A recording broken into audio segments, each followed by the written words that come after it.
जरा एक ऐसे दर्शन के बारे में सोचिए जिसका अपना एक भी ग्रंथ आज मौजूद नहीं है। एक ऐसा विचार जिसे हम सिर्फ और सिर्फ उसके सबसे कट्टर दुश्मनों के लेखों से जानते हैं। ये प्राचीन भारत की एक खोई हुई आवाज है, एक ऐसा भूत जो आज भी हमारी स्थापित मान्यताओं को चुनौती देता है। ये कहानी है चारवाक दर्शन की, एक ऐसे विद्रोह की जिसे दबा तो दिया गया पर पूरी तरह मिटाया नहीं जा सका। ये बातें सुनने में तो आज की लगती हैं, है ना? लेकिन ये 2500 साल पहले प्राचीन भारत में गूंजी थीं। ये उस दर्शन के शब्द हैं जिसने स्वर्ग, नरक, आत्मा और पुनर्जन्म इन सबको सिरे से नकार दिया। ये एक ऐसी आवाज थी जिसने उस वक्त के समाज की बुनियाद हिलाकर रख दी थी। तो इस विद्रोही विचारधारा को चारवाक या लोकायत के नाम से जाना गया। लोकायत यानी आम लोगों का दर्शन, यह उन नास्तिक परंपराओं में से एक था जिन्होंने सीधे सीधे वेदों के अधिकार को मानने से इनकार कर दिया और हर उस दावे को खारिज कर दिया जिसे आंखों से देखा नहीं जा सकता। चारवाक का जन्म हुआ था लगभग 6ठी शताब्दी ईसा पूर्व में, और ये भारत के इतिहास में एक वैचारिक क्रांति का दौर था। पुरानी व्यवस्था चरमरा रही थी और बुद्ध और महावीर जैसे नए विचारक स्थापित मान्यताओं पर गहरे सवाल उठा रहे थे।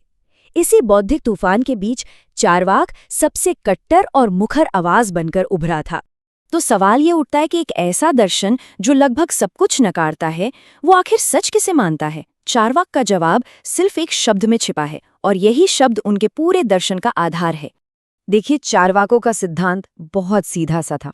अगर किसी चीज को अपनी 5 इंद्रियों से महसूस नहीं किया जा सकता, मतलब देख, सुन, चख, छू या सूंघ नहीं सकते, तो वो चीज मौजूद ही नहीं है।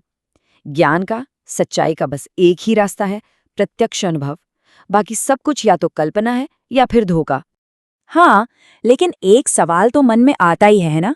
हम सब अपनी रोजमर्रा की जिंदगी में अनुमान का इस्तेमाल तो करते ही हैं, तो चारवाक स्कूल ने इस आम से तर्क का सामना कैसे किया? और यहीं पर चारवाक का जो स्केप्टिक नजरिया है वो खुलकर सामने आता है। उनका तर्क था कि अनुमान पर भरोसा नहीं किया जा सकता। धुआं देखकर आग का अंदाजा लगाना ठीक है, काम चलाऊ हो सकता है, पर यह 100% सच हो जरूरी नहीं। क्या पता धुआं किसी और वजह से उठ रहा हो। और अगर कोई चीज कभी भी गलत साबित हो सकती है तो वो ज्ञान का पक्का रास्ता नहीं हो सकती। तो चलिए इस सोच को थोड़ा और आगे बढ़ाते हैं। अगर हम सिर्फ अपनी इंद्रियों पर ही भरोसा कर सकते हैं तो ये दुनिया, ये ब्रह्मांड आखिर है क्या? देवताओं, आत्माओं और स्वर्ग के बिना दुनिया कैसी दिखेगी? चारवाक का जवाब जितना चौंकाने वाला था उतना ही सरल भी। चारवाकों के हिसाब से ये पूरा ब्रह्मांड सिर्फ 4 महसूस किए जा सकने वाले तत्व से बना है: पृथ्वी, जल, अग्नि और वायु। उन्होंने 5वें तत्व यानी आकाश को इसलिए खारिज कर दिया क्योंकि उसे सीधे तौर पर महसूस नहीं किया जा सकता। ये उनके सिद्धांत का एकदम सीधा सीधा नतीजा था। जो दिखता नहीं वो है नहीं। और चेतना, आत्मा, भाई यहाँ तो चारवाक ने सबसे बड़ा क्रांतिकारी विचार सामने रखा। जैसा कि हम देख सकते हैं, जहाँ दूसरे दर्शन एक शाश्वत अमर आत्मा की बात करते थे जो शरीर से अलग है, वहीं चारवाकों ने कहा कि चेतना इन्हीं 4 तत्वों से मिलकर बनती है। ठीक वैसे ही जैसे कुछ चीजों को मिलाने से शराब में नशा पैदा हो जाता है, वैसे ही शरीर के सही मेल से चेतना पैदा होती है। शरीर खत्म तो चेतना भी खत्म, कोई आत्मा नहीं होती। अब जरा सोचिए, अगर कोई आत्मा नहीं है, कोई पुनर्जन्म नहीं है और कर्म का कोई हिसाब किताब नहीं है, तो फिर जीवन जीने का सही तरीका क्या है? हमारी नैतिकता का आधार क्या होना चाहिए? इस सवाल पर चारवाक का जवाब बेहद सीधा और विवादास्पद था। चारवाक के लिए जीवन का सिर्फ एक ही मकसद था: सुख। धर्म या मोक्ष जैसे जो आदर्श थे उन्हें उन्होंने बस एक वहम माना। उनके मुताबिक इंसान के लिए केवल 2 ही असली लक्ष्य हैं: काम यानी सुख और अर्थ यानी धन, क्योंकि धन से ही सुख हासिल करना संभव है। ये जो कहावत है ना, ये उनकी व्यवहारिक सोच को शानदार ढंग से बताती है। चारवाकों का तर्क था कि दर्द के डर से सुख से भागना बेवकूफ़ी है। समझदारी इसी में है कि दर्द को कम से कम करते हुए सुख को ज्यादा से ज्यादा बढ़ाया जाए। ठीक वैसे ही जैसे कोई कांटों से बचते हुए मछली का मजा लेता है। तो यहाँ हम साफ साफ देख सकते हैं कि चारवाक अपने समय के विचारों से कितना अलग था। चाहे वो ज्ञान का स्रोत हो, आत्मा का अस्तित्व हो या जीवन का लक्ष्य, हर मोर्चे पर उन्होंने स्थापित परंपरा को सीधी चुनौती दी। वो अपने समय के सच्चे विद्रोही थे। लेकिन अगर ये दर्शन इतना प्रभावशाली था, तो आज हम इसके बारे में इतना कम क्यों जानते हैं? यहीं से चारवाक की कहानी में सबसे बड़ा रहस्य सामने आता है।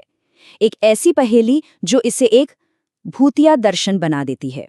यही वो अहम सवाल है जिसने इतिहासकारों को सदियों से परेशान कर रखा है। एक ऐसा दार्शनिक स्कूल जिसके बारे में इतना कुछ लिखा गया, उसके अपने ग्रंथ आखिर कहाँ गायब हो गए? सच तो ये है कि हम चारवाक को सीधे तौर पर नहीं जानते। हम इसे उसके सबसे कड़े आलोचकों के जरिए जानते हैं। उन्होंने चारवाक के तर्कों को सिर्फ इसलिए लिखा ताकि वो उन्हें गलत साबित कर सके। ये कुछ ऐसा है जैसे अदालत में सिर्फ एक पक्ष की दलीलें सुनी जाएं, दूसरे पक्ष की नहीं। तो ये हमें एक बहुत बड़े सवाल पर लाके खड़ा कर देता है। क्या हम एक ऐसी तस्वीर पर भरोसा कर सकते हैं जिसे एक दुश्मन ने बनाया हो? क्या चारवाक को जानबूझकर एक अनैतिक और सिर्फ मजे लूटने वाले दर्शन के रूप में दिखाया गया ताकि उसे आसानी से बदनाम किया जा सके? इसका जवाब शायद इतिहास में ही कहीं खो गया है। भले ही चारवाक के ग्रंथ खो गए, लेकिन उसके विचार नहीं मरे। और हैरानी की बात यह है कि 2500 साल पुरानी ये आवाज आज की दुनिया में भी गूंजती है। आइए देखते हैं कैसे। चारवाक का ये मशहूर उपदेश कि जिंदगी का मजा लेना चाहिए, भले ही उसके लिए कर्ज क्यों ना लेना पड़े, आज की अभी खरीदो बाद में चुकाओ वाली संस्कृति में साफ दिखाई देता है। ये तत्काल संतुष्टि पर एक बहुत ही प्राचीन नजरिया है। चारवाक की सोच दुनिया में अकेली नहीं थी। प्राचीन ग्रीस में भी एपिक्यूरस जैसे दार्शनिकों ने सुख को ही जीवन का लक्ष्य माना। हालांकि दोनों में एक फर्क था। एपिक्यूरस का सुख मानसिक शांति और संयम में था, जबकि चारवाक का नजरिया ज्यादा भौतिकवादी और सीधे सीधे आनंद पर केंद्रित था। इससे पता चलता है कि भौतिकवादी विचार दुनिया के अलग अलग कोनों में पनप रहे थे। चारवाक की असली विरासत शायद आज की वैज्ञानिक सोच में दिखती है। ये जो विचार है कि चेतना दिमाग की ही एक उपज है और हर दावे के लिए सबूत चाहिए, ये चारवाक दर्शन का ही तो एक नया रूप है। हर बार जब कोई कहता है मुझे सबूत दिखाओ, तो उसमें कहीं न कहीं चारवाक की 2500 साल पुरानी आवाज गूंजती है। और सबसे दिलचस्प बात जानते हैं क्या है? ये शब्द किसी चारवाक समर्थक के नहीं, बल्कि उनके एक आलोचक माधवाचार्य के हैं। ये दिखाता है कि चारवाक के गायब होने के सदियों बाद भी उसके विरोधी ये मानते थे कि इस दर्शन को मिटाना नामुमकिन है, क्योंकि ये इंसान की सहज प्रवृत्ति से जुड़ा है। वो चारवाक के विचारों से डरते थे क्योंकि वो जानते थे कि ये विचार कितने आकर्षक हैं। हम चारवाक के इसी साफ और शक्तिशाली कथन के साथ इसे समाप्त करते हैं। ये एक ऐसी दुनिया की तस्वीर है जो पूरी तरह से भौतिक है, अलौकिक उम्मीदों से आज़ाद, लेकिन इसी एकमात्र जीवन के अनुभवों से भरपूर। चारवाक का दर्शन भले ही इतिहास में खो गया हो, लेकिन उसका सवाल आज भी जिंदा है। अगर यही एक जिंदगी है जो हमारे पास है, तो हम इसे कैसे जिएंगे?